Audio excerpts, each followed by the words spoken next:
Hello friends, नमस्ते प्रणाम। हमारे चैनल में आप सभी फ्रेंड्स का स्वागत है और अभिनंदन है। तो हम लोग बहुत ही प्यारा शिव भजन गीत लेकर आए हैं जो शिव विवाह गीत है। आप लोग जरूर सुनिएगा और अपना प्यार दुलार आशीर्वाद जरूर दीजिएगा। मैना जी गीत के माध्यम से देखिए नारद जी को क्या बता रही हैं, क्या बोल रही हैं गौरा जी के शादी बौराहवर से कराने के लिए। तो चलिए आप लोग सुनिए। नारदा बाबा के गौरा का बिगड़ली हो, खोजी दिहले बर बउरा। नारदा बाबा के गौरा का बिगड़ली हो, खोजी दिहले बर बउरा। सब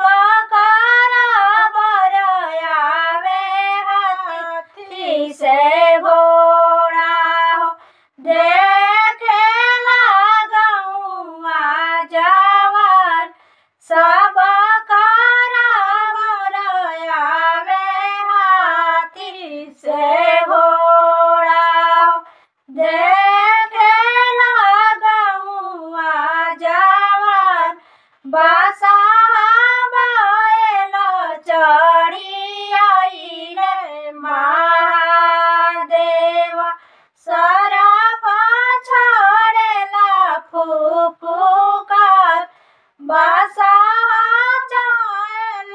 चढ़ी आइले महादेव, सरफ छोड़ेला फुफुकार। सब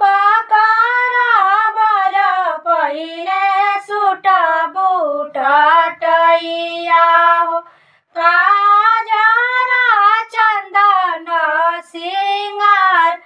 सब बर पहिले सूट बूट टैया हो, काजरा चंदन सिंगार।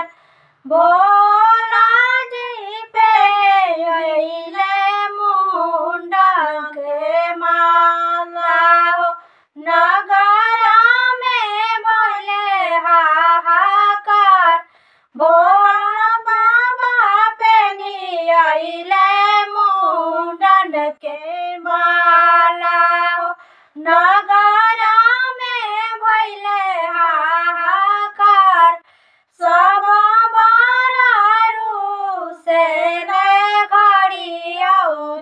सिकड़ियो लागी जमावे ससुराल। सब से घड़िया सिकड़ियो लागी जमावे ससुराल। शिवा से भंगिया धतुरा लागी, जय कर चल साना सार। शिवा से भंगिया धतुरा लागी, जय कर चल साना सार। महला महर भइली मैना महतरिया, देवे लगली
चंदन